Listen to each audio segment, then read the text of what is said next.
So today's video is going to be another solved true crime case. Today is part 2 of, I don't know what I titled part 1, but we're talking about Danilo Restiva. He is a suspected serial killer, and so far we haven't even talked about half of this case. So I'm excited to get into all these twists and turns and conspiracy theories and potential victims of his. But before we get into all of that, I just want to thank our sponsor for making this video possible, Stereo. Stereo is a live broadcasting app where creators and, well, anyone can go live and have actual conversations with their viewers in real time. I love this app so much because of this really unique feature where people that are listening to the show can send in like a voice note, maybe it's a question or their opinion, something that they want to kind of contribute to the conversation, and that voice note can be played out loud during the show. So then the hosts can either answer the question or discuss the point or something like that, and it's like an interactive podcast. So you go on the app and you create your avatar. This is mine. I think I got it pretty spot on, if I do say so myself. And then you can start going live on there and listening to other people's shows. I went live on there the other day with Editor Jack, who edits all the true crime videos. We were talking all things true crime. You guys came in and gave some questions and case requests. It was really interesting. So here's a little clip of that. I really kind of want to cover the John Wayne Gacy case, even though that one is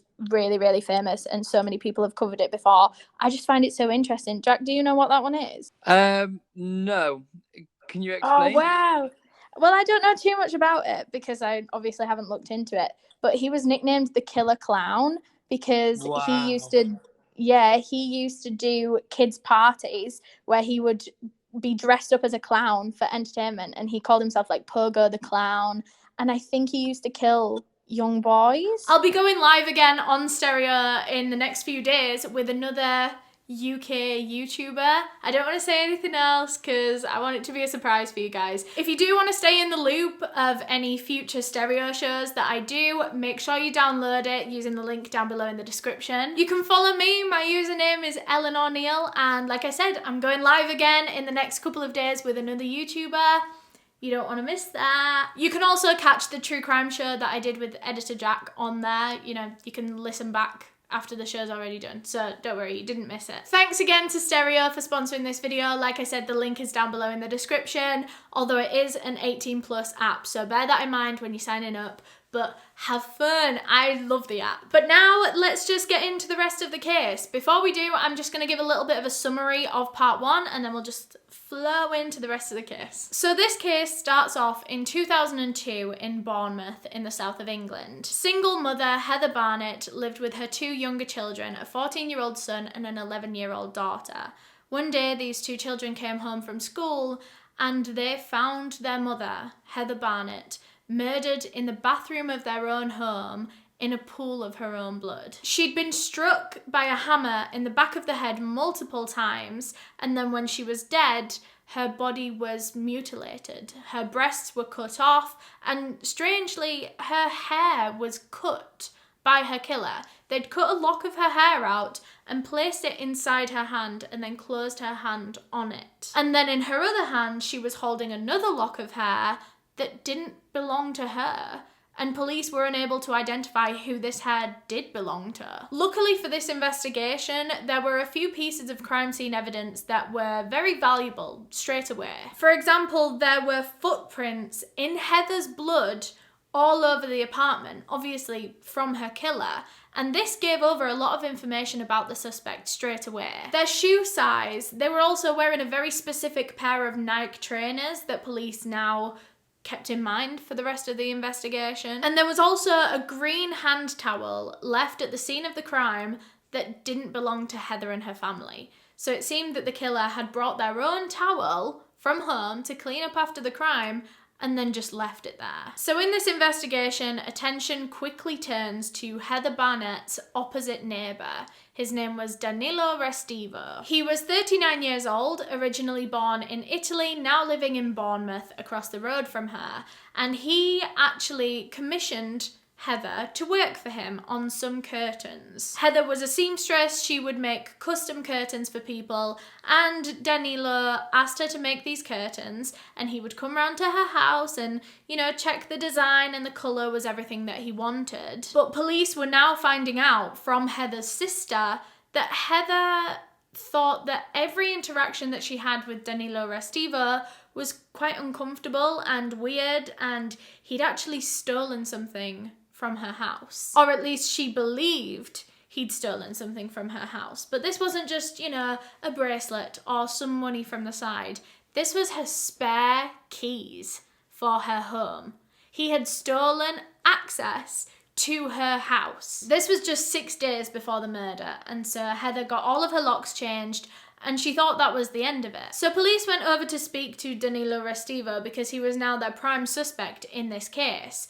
But he was able to give them a very solid alibi and even proof of his alibi. He had a bus ticket from the time that Heather was murdered that morning, so he couldn't have done it. So police accepted this alibi, they accepted everything Restiva said, and they were about to leave him alone when one of the officers noticed that he had a pair of Nike trainers in his bath covered in bleach. And now this was very, very suspicious because no one just normally cleans their shoes with bleach unless they're definitely trying to get rid of some sort of evidence on them. And these were Nike trainers as well, so police took them back to the lab, they tested them against the prints found in Heather's home, but they were found to be a different shoe. They weren't a match. And so they kind of left Restiva alone. But police were still slightly suspicious of him, even if the shoe wasn't an exact match. They still wanted to have a look into his criminal history, his past, to see if he'd ever done anything like this before. And that was when they found that Restiva had been the prime suspect in the case of a missing teenage girl in Italy years and years and years ago. Elisa Claps is one of Italy's biggest missing persons cases ever. She was 16 years old when she went missing one day in 1993 after going to meet Danilo Restiva at a church, and she was never seen again. He was never charged with anything directly relating to her disappearance or her murder or anything, but the whole of Italy pretty much suspected him of having something to do with it.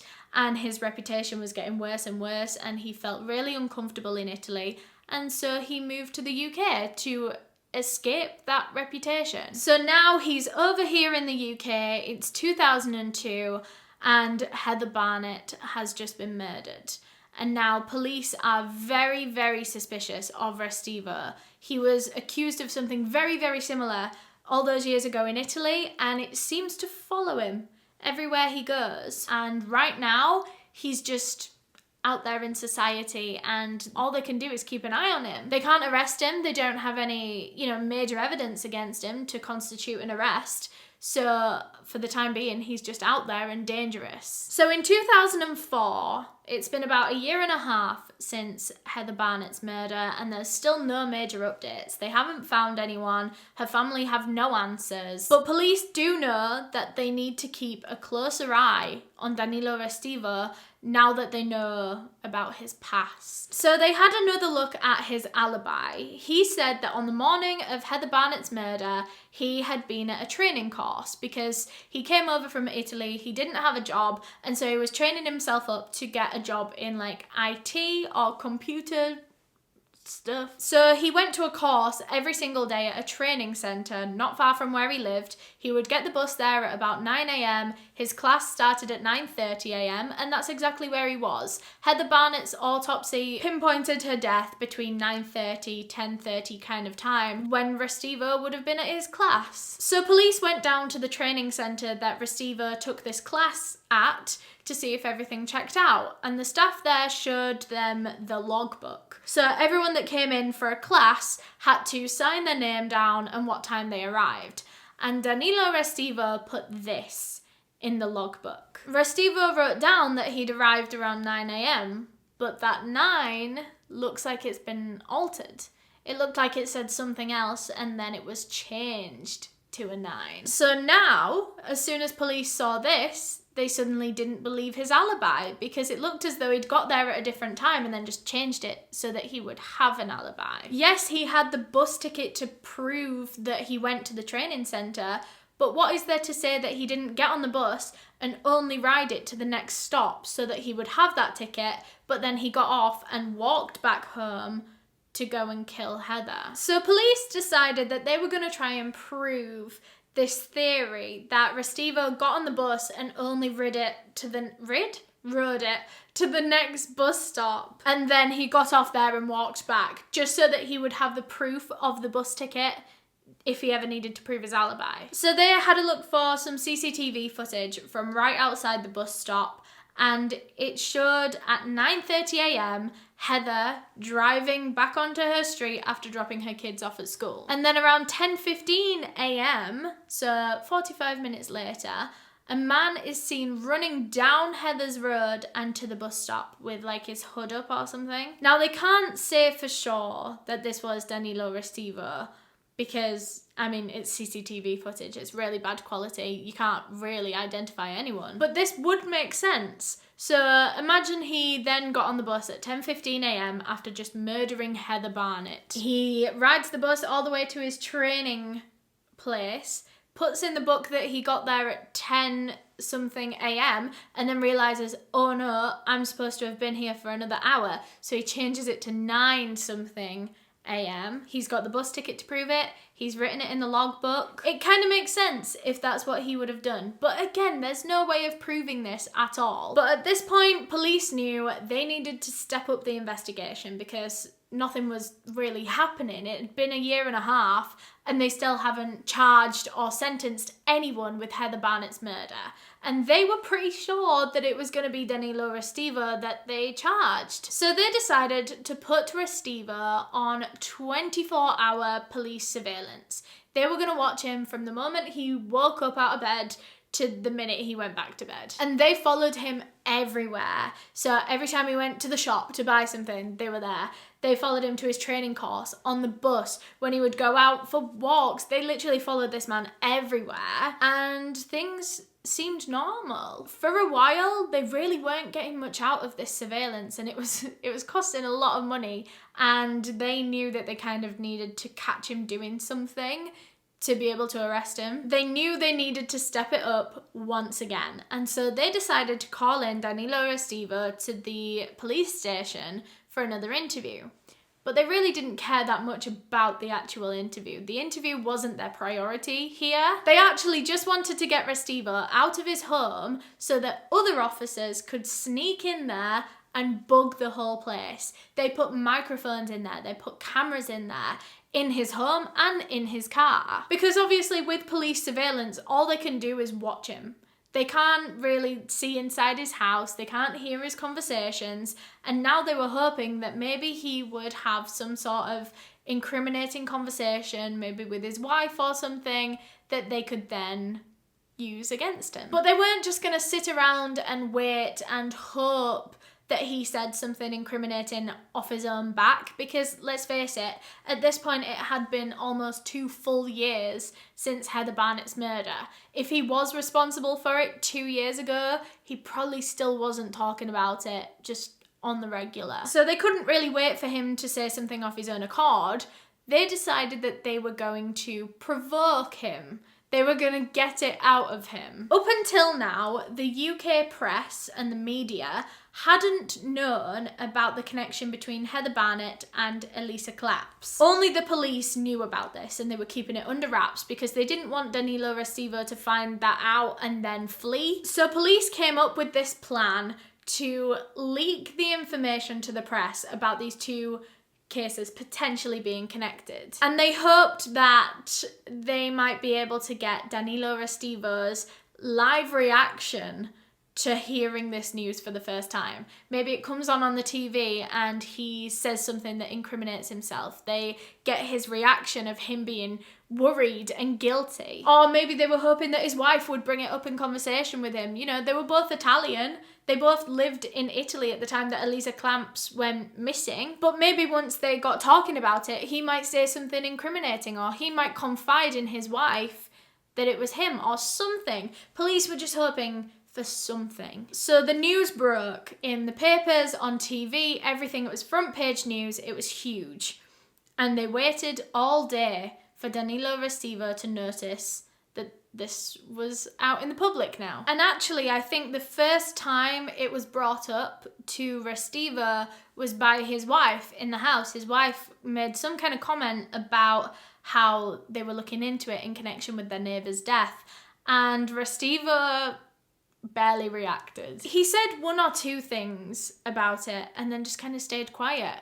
And nothing incriminating either. This really didn't go how police were hoping. Restiva wasn't giving anything up, even in the privacy of his own home. But it does make you wonder what was going through his head at that moment. His wife is literally bringing up the fact that a murder that he potentially committed and another murder that he potentially committed are now being connected. So he knows that police are closing in on him. They're identifying him. But he's on the outside, he's cool as a cucumber. It really makes you wonder what he was thinking. So the news release seemed unsuccessful. You know, police were hoping that that was going to be their big break in this case, and that was where they were going to get all the evidence that they needed to take him to court, and they got nothing.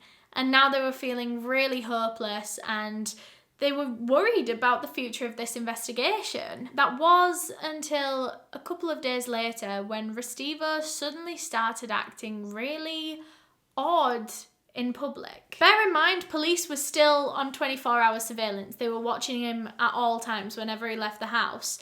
And one day they followed him all the way to a nature trail. And these police started watching him as Restiva just started pottering about. He wasn't doing anything. He was kind of just lurking in the same general vicinity of this trail. He was directionless, which is weird on a nature trail that only goes one way or two ways. It's like people don't just go to a nature trail and just hang about in one spot. You're usually walking along it. So police were watching him and wondering what he was doing until eventually a woman walked past him. She was walking her dog, and Restiva starts following her from a distance behind. It wasn't so obvious. And these police watched the whole time as Restiva followed her. He didn't do anything to her, but he was definitely watching her. He walked where he could see her at all times, and if she turned a corner, he sped up so that he could turn that corner and watch her.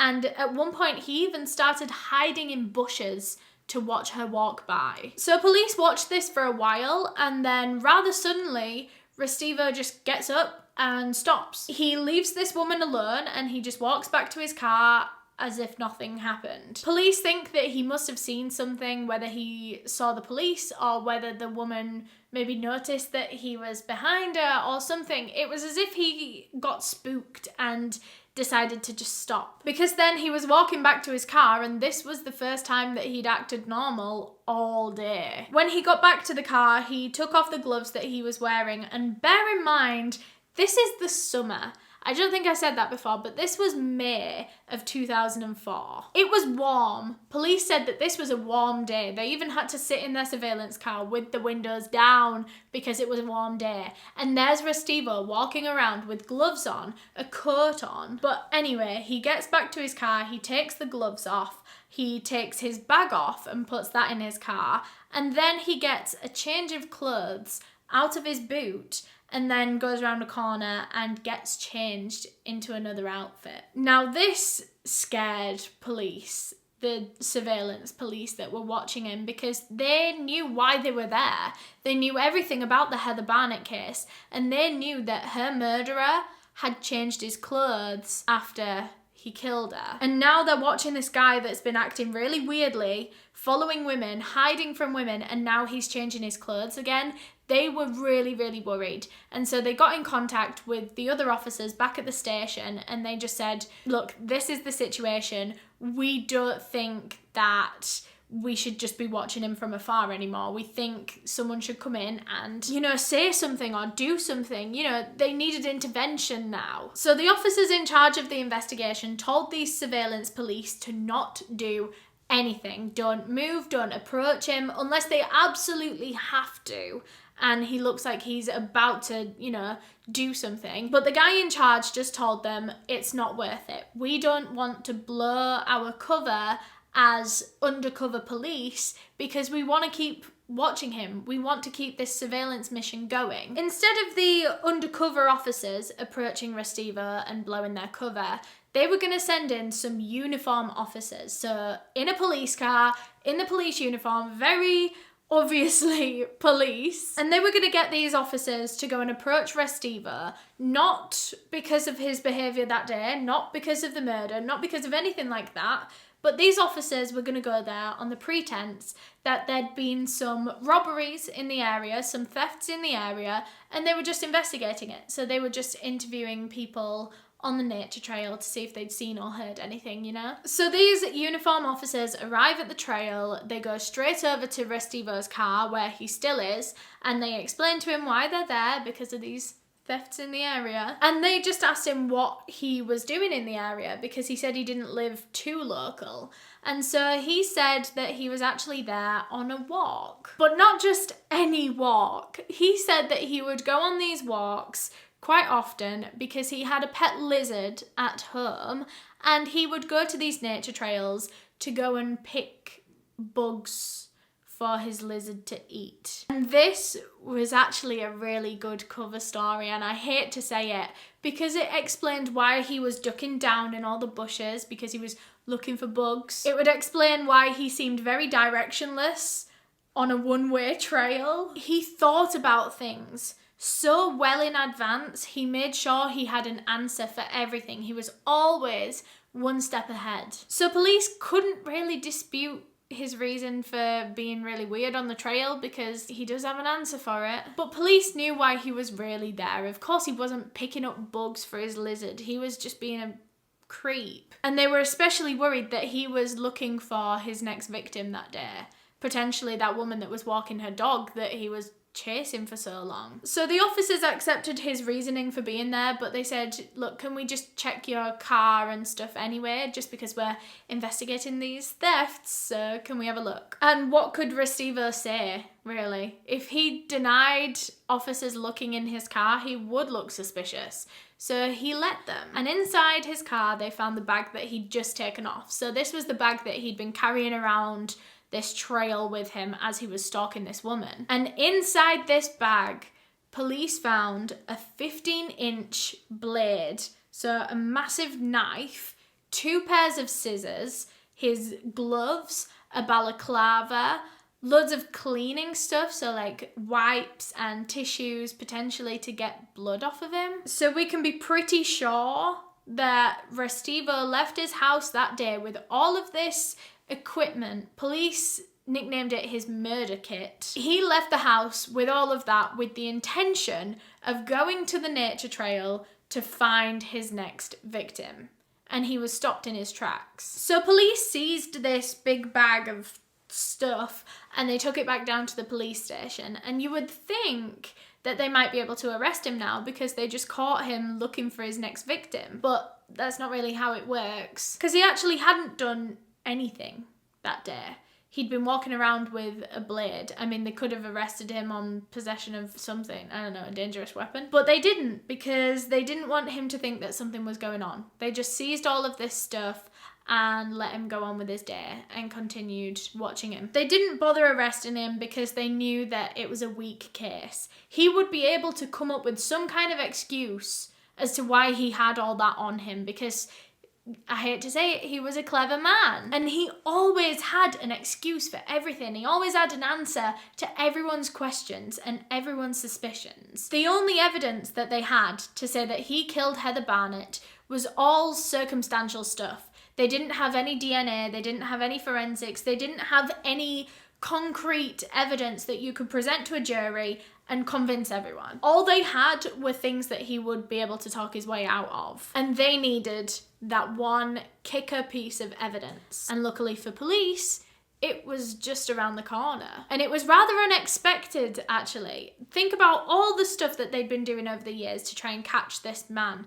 They bugged his home, his car, 24-hour surveillance. They did absolutely everything. They even leaked something to the press that they didn't even really want to leak, but they thought if it's going to catch the killer, then fine. But none of it had worked. Until one day, police were listening in to his house through this bugged microphone system that they had, and they overheard a rather intimate moment between Danilo Restivo and his wife. And from this conversation, police learned that Restivo had a hair fetish. I couldn't tell you exactly what led them to that conclusion, and I don't think I want to know. I don't think I want to know what they heard that night. But from that moment, everything made sense. The hair in Heather's hand, well, the two lots of hair in Heather's hand, police that had been watching him on surveillance had noticed him touching women's hair on public transport and stuff. And from that moment, actually, he seemed to step up his hair fetish. The surveillance police then witnessed him sitting behind these women on the bus and cutting locks of their hair off of the back of their head without their knowledge. And this happened multiple times as well. Police watched this happen so many times. But police on the undercover mission, even though they'd witnessed this, they couldn't necessarily do anything about it because they were undercover police and they're not supposed to be watching these things. So they had to wait until women actually reported this to the police themselves, and the investigation started that way. And in November of 2006, so 4 years after the murder, this finally happened. 2 women came forward to the police to say they'd had their hair cut by Restivo without their knowledge, and another woman came forward to say that she'd seen it happen to another woman. I'm not entirely sure what came of this. I don't think he did any prison time. I mean, can you do prison time for cutting people's hair off on public transport? Because it is assault, technically. But at the same time, no one was physically harmed. I don't know what happened there. But moving forward to 2008 now, this is 6 years after Heather's murder, and still no one has been caught for this. It was still unsolved. Her family had no answers. But police claimed still in that moment that they were tirelessly working on this case, even though, you know, they tried pretty much everything. And it was in 2008 that a new officer joined the team and actually took over Heather's case.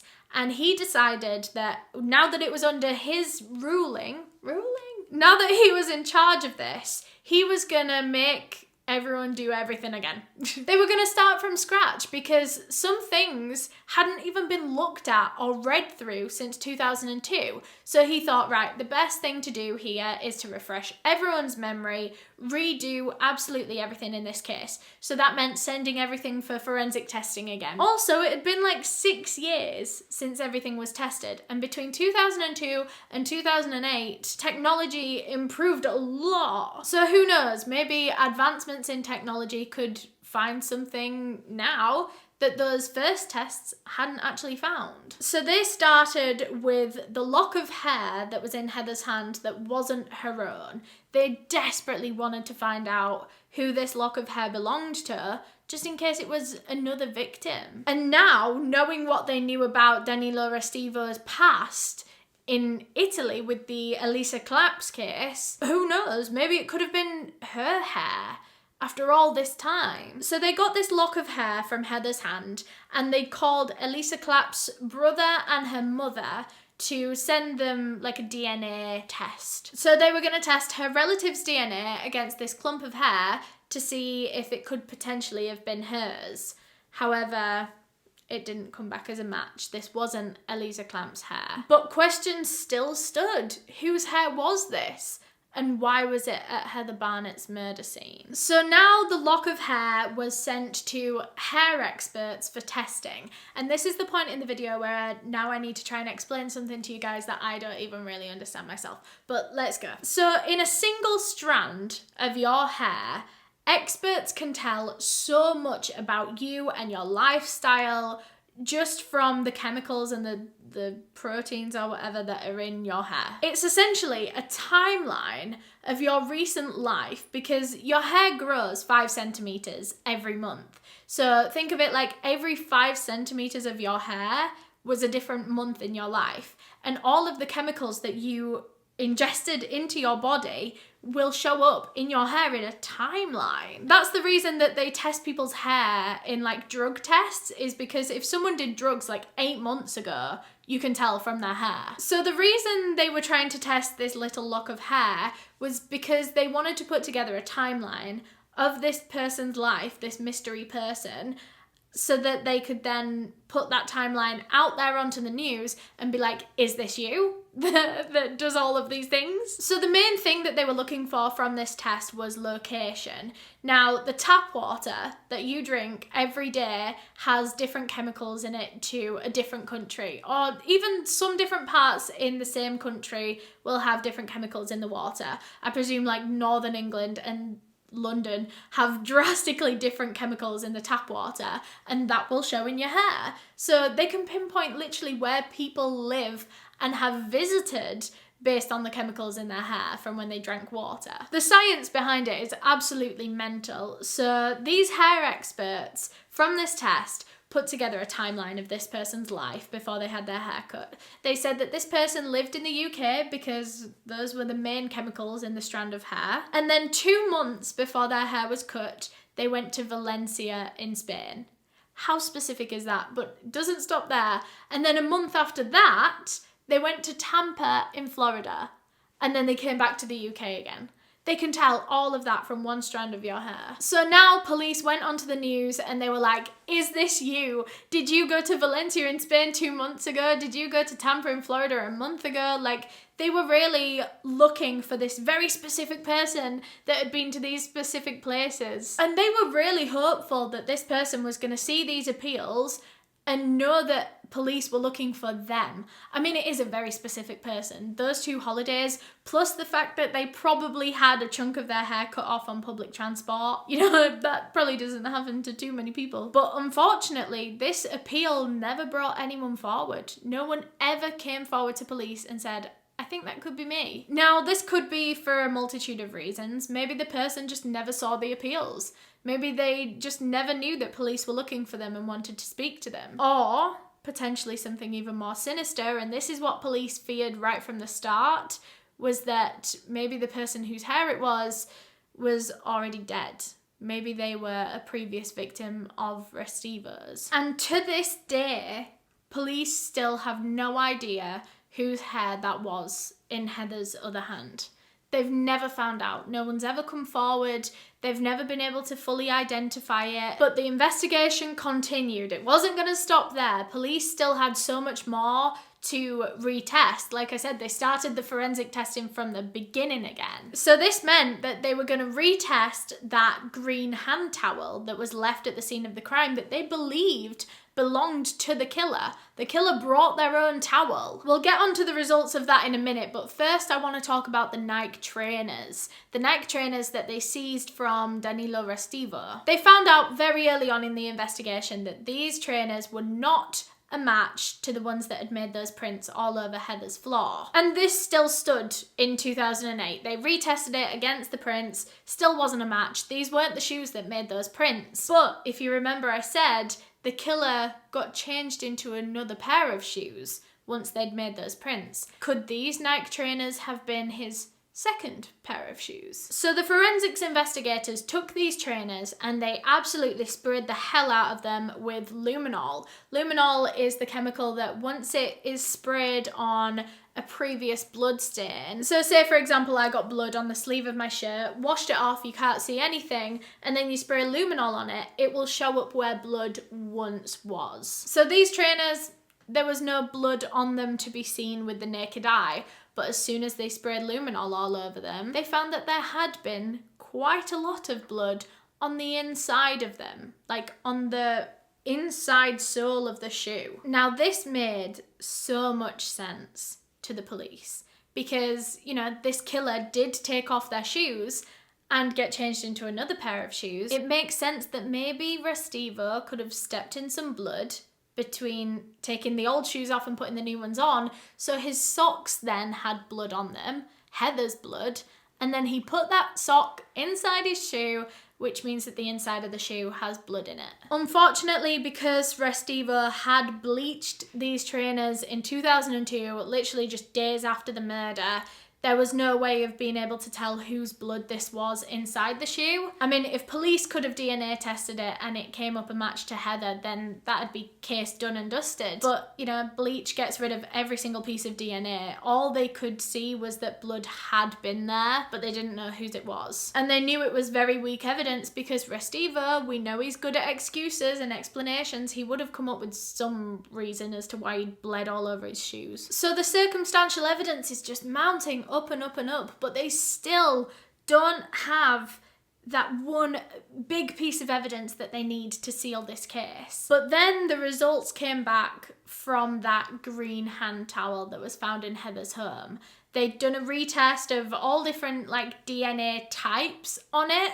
In 2002, I think they were only able to test the blood.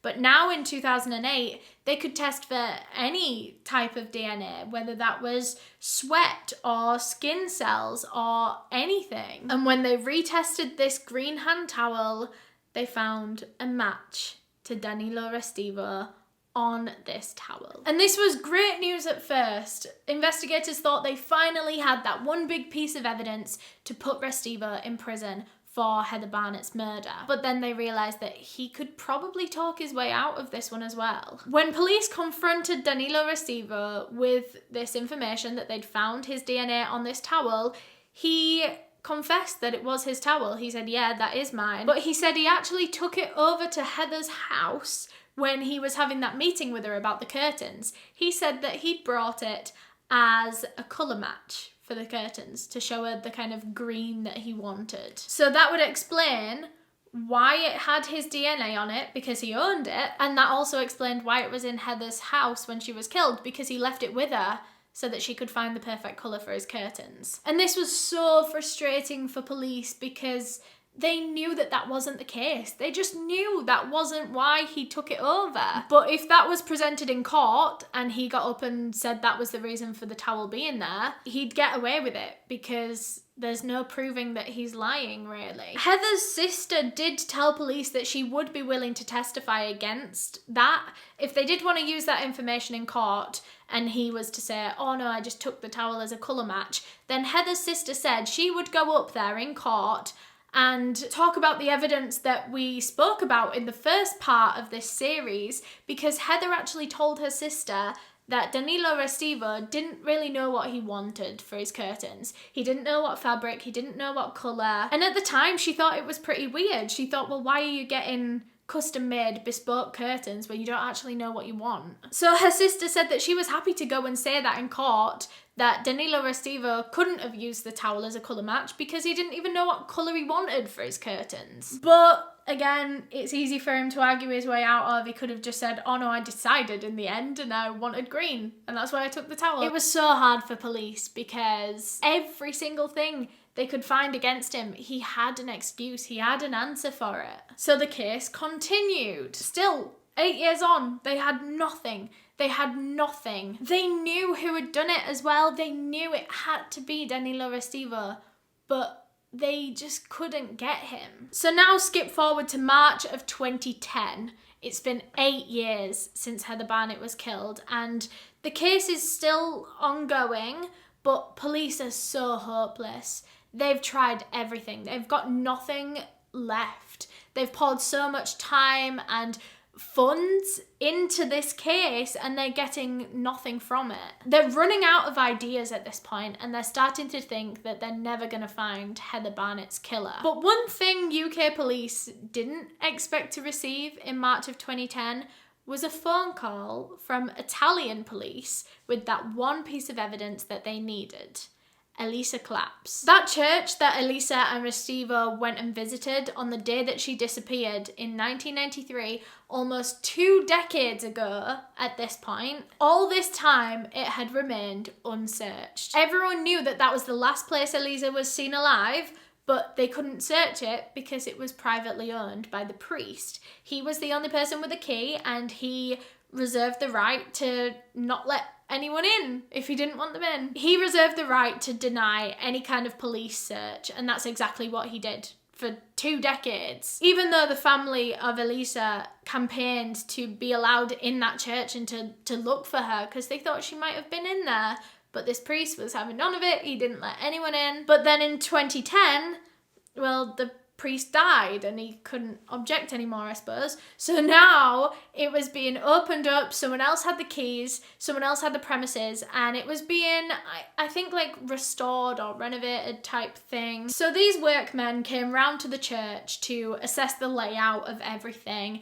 and they went into one of the top rooms in the church. It was quite a small, like, little attic room, and when they went up there, they discovered something that they never expected to see. In that tiny attic room in the church was the dead and decomposed body of Eliza Claps. By now, she was pretty much just a skeleton. It had been 17 years since she was last seen, so we can presume she'd been in that room since the day of her disappearance. Luckily, they could identify her body through the clothing that she was wearing on the day that she went missing. She was wearing a particular pair of boots, a few other things like her glasses and her watch that police could see in old pictures of Eliza that she was wearing. That was able to identify her. They finally found out what had happened to Eliza Claps. One of Italy's biggest unsolved disappearance cases was finally half solved. They'd finally found her. They'd finally found this missing teenage girl.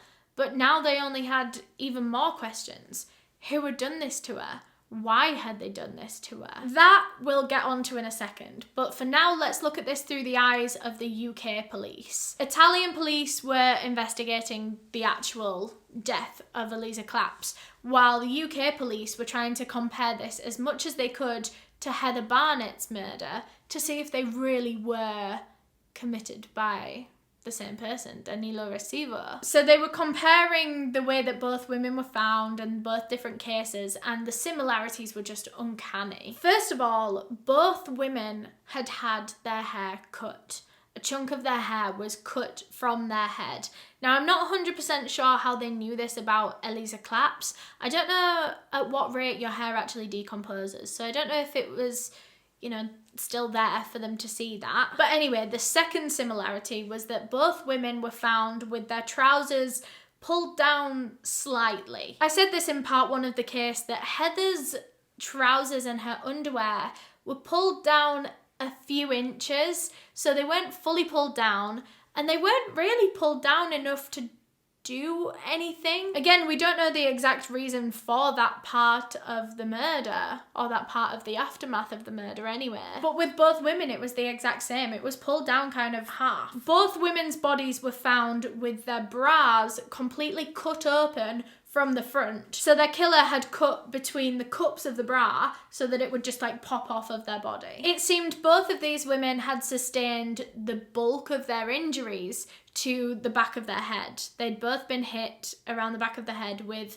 a heavy blunt object. And then even just the fact that both women had been killed somewhere and then dragged to another location that was a little bit more secluded where their killer could carry out this aftermath. Even that in itself was a similarity between these cases. So police were pretty sure that both of these murders were connected, and the only person that it could have been was Danilo Restivo. A lot of people believe, and this is just alleged by the way, a lot of people believe that Restivo was able to get away with the murder of Eliza Claps for so long that he committed when he was 21 years old and was never found for. The reason they think he was able to get away with it was due to his family's high-up connections and influence that they had in Potenza. How else would Restivo have been able to get the key for that attic room up in the church? The priest was the only one that had the key, and he never gave it to anyone. Ever. And how on earth did he or no one else ever go into that tiny little attic room in the church for 20 years? The priest of that church denied ever knowing Restivo. He said he'd never met him, he said he'd never spoken to him, he didn't even know who that man was. But like I said in part one, there's literally pictures of the two of them standing next to each other at Restivo's 18th birthday party. He had the priest at his 18th. So who knows? Did the priest allow Restivo to take the key and hide Elisa's body in the church? And was this an agreement that he was never going to let anyone go up there? He was never going to unlock that door again until he died? If this theory is true, did the priest know exactly what Restivo was doing with that key? I would be very interested to know. Of course, the priest has died and taken it to his grave. Did he give Restivo the key knowing that he was going to hide a dead body up there? Or did he give Restivo the key not really knowing what was going on? You know, did he just give him it and not ask too many questions? There is always the third option that Restivo stole the key or broke his way up to the attic room or something like that. Maybe the priest had no idea. But like, no one really believes that. It's just a theory. But I suppose it explains why the priest was so against police searching the church for 2 decades. Unless he knew he had Elisa's body in the church somewhere, then what would have been the harm in just letting police look around the church? Like really, what would it have done to the priest? Nothing. In the aftermath of Elisa Clapp's body being found in Italy and Restivo's name coming up in the media once again, a lot of women came forward to the police to give evidence relating to Danilo Restivo. Not necessarily in the Elisa Clapp's case, but, you know, in their own lives. They just wanted to tell police weird experiences that they'd had with Restivo. There was this one particular group of girls that I think he lived opposite them and they were in like university accommodation or something. And he was a bit obsessed with these girls. He fancied them, he wanted to talk to them, but he was weird and they didn't want to talk to him. So when they rejected him, he actually found out these women's phone numbers and then he would call them and play a melody down the phone to them. Now, this melody, this very specific tune that he would play to them through the phone was from his favourite horror movie. And the plot of this horror movie was about this serial killer that would call up his victims before he killed them and he would play this tune down the phone to them, and that was supposed to be their warning that they were about to be murdered by this serial killer. And Restiva was doing that to these women when they rejected him. It was so clear that he just enjoyed instilling this fear into women. He got enjoyment out of scaring women because he couldn't handle rejection. He wanted to make their life a misery because they'd made his a misery. Finally, in 2010, 8 years after Heather Barnett's murder,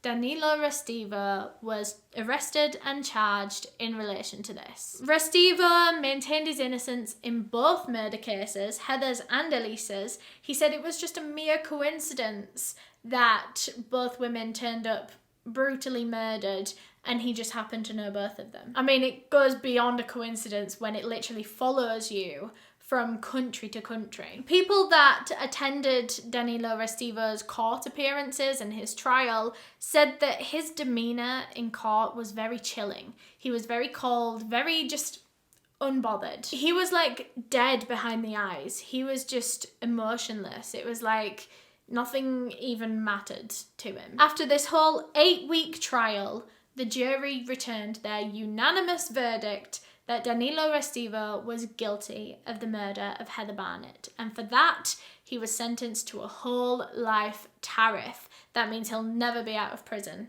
Whole life means whole life. Police have since strongly suggested that Danilo Restivo should be looked into for any unsolved female murders or attacks, assaults, disappearances, anything like that, around his location at any one point in his life. Because if he could almost get away with murder twice, he got away with Elisa Clapp's murder for 20 years and Heather Barnett's for 10 almost. If he's done that twice, how many more victims could there be? There could be so many more. Now, like I said, Danilo Restivo is a suspected serial killer, but so far in this video we've only talked about 2 murders. So let's talk about our third. He's actually been suspected of being responsible for another young woman's murder here in the UK.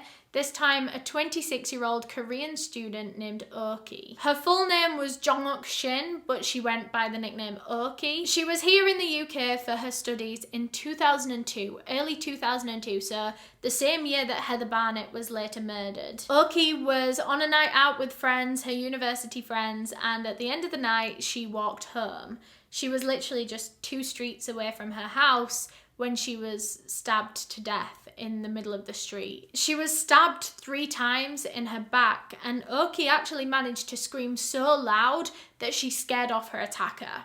And neighbours ran out into the street to see where this screaming had come from, and they found Oki dying on the pavement. She survived her injuries long enough to make it to hospital. However, just hours later, she passed away. Police never got a chance to speak with her about her attack, so they really don't know much about it, although she did manage to say one thing to a paramedic that was treating her, and that was her attacker had been wearing a balaclava. Like I said, Oki was literally just 2 streets away from where she lived when she was murdered around 3 a.m. on July 12th, 2002. And coincidentally, this was only around 3 streets away from where Danilo Restivo lived. So 3 streets away from where Heather Barnett was later murdered. So 2 women are murdered just 3 streets away from each other in the same year in 2002, but police for some reason didn't think they were connected. How? When Oki was murdered, Danilo Restivo had actually only been in the UK for about a month. He just moved here, just moved in with his wife, and then Oki dies a month later. Restivo was actually never a suspect at the time of her murder. He was never questioned, he was never interviewed, he was never even looked at. Although a neighbour that lived close by to where Oki was killed, that kind of heard the commotion outside, said they'd heard a man and a woman arguing outside, and the man seemed to have an accent. I don't know what accent, but I mean, Restivo has an Italian accent. But then again, a lot of people have an accent, so that's not really evidence. Over a month after Oki's murder, a man named Omar Benguit was arrested and charged, but there was very little evidence, actually, for him being the killer. Police's main piece of evidence to say that Omar Benguit murdered Oki was a witness testimony, and this is the most weak and wobbly witness testimony you will ever hear, so get ready for this. Now, this woman has admitted to being a heroin addict. She was on heroin the night that this supposedly happened, and she was on heroin the day that she told police this happened. Although she says this doesn't affect her witness testimony at all, she remembers it all clear as day. So this woman's name was Beverly. She was a sex worker in the area, and that was how she was familiar with Omar and his 2 friends, although that night she wasn't really working. She said that she was out in her car when the 3 men approached her and asked if she wanted to come to this crack house with them. They were all going to go and pick up drugs. And she said, yeah, you know, why not? She wasn't doing anything that night. So she let all 3 men get in her car and she was going to drive them to this crack house. She said they were driving around for a while until Omar looks out of the window and sees this woman walking along the street that we now believe to be Oki. Omar made some comments about her appearance, you know, that he liked what he saw, and so he asked Beverly to stop the car while he went over and kind of flirted with her and, you know, tried to get her to come to the crack house with them. So Beverly says she watched as Omar got out of the car, went over and spoke to Oki and asked her to get in the car and come with them, and she refused. She rejected him and she started walking away. But supposedly Omar didn't like this. So he produced a knife. Don't know where he got this knife from. He produced a knife, ran over to Oki, who had now walked a little bit away, and he stabbed her 3 times in the back. He then jumped back in the car, told Beverly to drive, just go, go, go, and they drove away from Oki, who was now laying bleeding out on the path on the side of the road. So this was the story that Beverly told the police. Bear in mind, just for a second, that she'd actually withheld this information for a full month. So she came to the police a month after the murder happened and she said, oh, actually, I was there that night and I saw the whole thing. But the thing is, a lot of people think that she's lying. There wasn't really anything that she could say or give evidence-wise or proof-wise to back up her statement. Every time she was asked by police or by anyone, her story changed a little bit every time, sometimes drastically. Sometimes it was a completely different story. At one point, she described Omar as a white male, and then suddenly he was a black male. She gave police incorrect names. She got one of the men's names completely wrong. She gave different first name, different surname. In one of her versions of events, she wasn't driving the car. It was one of the men that was driving the car. But then in another version of events, the one that I just told, she was driving the car. In one version of events, she didn't see anything happen. She didn't see the murder. She was just sat in the car waiting for the men to come back. But then in the version of events that I just told, she saw the whole thing happen. She also said at one point that they got into a high-speed police chase while they were on the run from this murder. Never happened. Police have absolutely no record of a high-speed chase in the area that night. But somehow, Beverly gave this story in court. She was a witness. She was the main piece of evidence that put Omar Benguit in prison for Oki's murder. And it worked. The jury just believed her. I mean, there were a couple of members of the jury that were like, hang on, is she telling the truth? But most of them believed her. I mean, it did take 3 trials to put Omar Benguit in prison for Oki's murder. The first 2 trials didn't work. They were inconclusive because the jury said that there's just not enough evidence here for us to believe that he did this. There was no forensic evidence at all. There's absolutely nothing. There were no witnesses other than Beverly. But it doesn't even stop there. Here's another difference between Beverly's stories. After the trial was all done and wrapped up, Omar was in prison. Beverly actually went on the Jeremy Kyle show. Now, if you're from the UK, you know about the Jeremy Kyle show. For people outside of the UK, it's essentially like a bit of a talk show. I don't know, I don't really want to get into the rabbit hole. I don't know how you explain a show like Jeremy Kyle. But she went on Jeremy Kyle to tell her story. You know, she witnessed this murder. She was traumatized by it. But she went on there and told it completely different again. I don't know how that didn't call for a retrial. If she's literally going on national television and telling the story differently, does that not make people think, hang on a minute, she's lying? So anyway, I went on a bit of a tangent there, but that is the person that is currently in prison for Oki's murder. But why am I telling you this in this video? That's because a lot of people believe Omar is innocent and the real murderer is Danilo Restivo. There are so many factors in this case that just scream Danilo Restivo. Elisa Clapp's family, they all believe that he's responsible. And there's just so many similarities. So all of the victims, Heather, Elisa, Oki, all of them were petite, brunette females. It's clear that if he was responsible for all 3 of these, that he had a victim type, a victim profile that he liked to go for the most. Another similarity is the wounds on Oki's back were between 14 and 15 centimeters long, and that is the exact length of the knife that police seized from Danilo Restivo when he was at the nature trail acting all weird that day. But the kicker piece of evidence that makes everyone believe that Danilo Restivo is potentially responsible for Oki's murder and that Omar is innocent is that right by the crime scene where Oki's body was found, there was a clump of hair on the floor. Now, I'm not sure if this was Oki's hair or if it was someone else's. I don't think it was ever like picked up and used as evidence. But what are the chances of this being random? When you put all of these similarities together, plus the fact that she was murdered 3 streets away from where a convicted murderer with a hair fetish lived, it's all adding up. It's just all adding up. Some other kind of slightly weaker but interesting points that have been raised to back up this theory was that all 3 of these women were murdered on the 12th of the month. Heather, November 12th.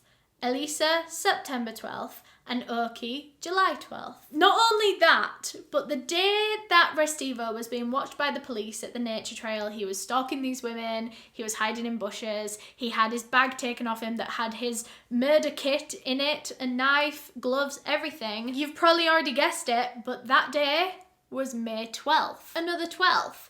Was he looking for another victim? because he's got a thing with the 12th of the month. We don't know what the significance is with the 12th of the month. We don't even know if there is a significance. This could just be a crazy coincidence that's just gone on 4 times. Not to mention that when police actually seized that bag from when he was on the nature trail, they found a balaclava inside, and Oki actually managed to tell her paramedic that her attacker was wearing a balaclava when they killed her. And just going back to Beverly's witness statement about Omar again, this bit's kind of all over the place, but Beverly failed to mention a balaclava. So if Omar had killed Oki with a balaclava on, how would Beverly have not seen that balaclava? It's just another little potential piece of evidence to say that Omar is innocent and maybe Beverly was making that up. I also don't understand how, if Omar had murdered Oki and it was so spur of the moment and he only did it because he'd been rejected by her, where did he get the balaclava from? Was it just in his pocket, just for last minute? There are some reasons that people doubt that Restivo murdered Oki. I mean, this has never been proven. He's never been charged with anything to do with Oki's murder. I just want to make that clear, that this is all just theory. This is just what people think. But some people don't think he was responsible. For example, there were quite a few differences. Like I said, with Heather and Elisa, he'd cut their bra from the front to expose their breasts. He'd also mutilated Heather. They believe that he probably mutilated Elisa, but there was no way of telling because her body was so decomposed when they found her. But none of this happened with Oki. She was literally just stabbed 3 times in the back and then her murderer ran away. But some people argue that maybe Restivo did intend on doing all of these things to Oki, but because she screamed and scared him away, he just thought it was better to just get out of there before the neighbours come out and find him. So maybe he did intend on, you know, cutting her hair off, putting it in her hand, all these things that were very characteristic to his murders, but maybe he just didn't get time. Maybe he just freaked out and ran away. But I think that's where I'll leave it for Oki's murder. There is so much more to her murder that I could have gone into, but then it starts completely going off the rails and I'm not sticking to the actual theme of this video anymore. If you are interested in hearing more about her murder, I do so recommend like looking up the BBC 3 series that they did on it, because they did like a multiple episode series. You know, Omar did have a past of violence. He had stabbed someone in the chest before. You know, he was locked up for a reason. There are reasons that people think he genuinely did murder Oki. Of course, I'm not going to get into all of that right now because it's nothing to do with Danilo Restivo. I just kind of wanted to tell the Restivo part of Oki's murder case. But that is all I have for this video. Thank you so much for watching. Please leave down below in the comments, do you think Danilo Restiva is a serial killer? I personally think he is.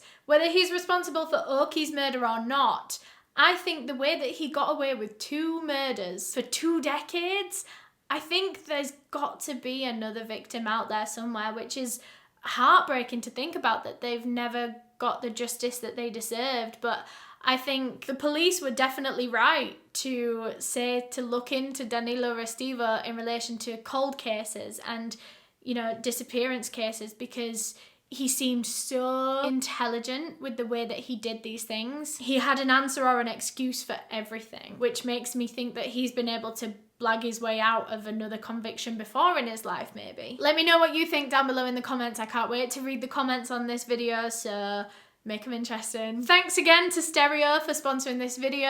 Like I said, I'm going to be going live on there in the next couple of days with another UK YouTuber. So go down to the link in the description and I'll see you there. I'll see you on it. I'm really excited, so make sure you follow me. My username is Eleanor Neale. You don't want to miss my next live show on Stereo. Huge thank you to all of my channel members for helping me decide the cases that I cover, especially my tier 2 members whose names are all on screen right now. If you want to become a channel member, you can just click the join button on a desktop, or there'll be a link in the description of this video. But yeah, thank you so much for watching. If you enjoyed, please leave a thumbs up down below because that really helps me out. If you want to subscribe to my channel, you can click this circle right here. I post true crime content all the time. And if you want to subscribe to my second channel, there that is. It's a bit of a mess. And if you want to watch another true crime video, you can click this playlist right here. Bye!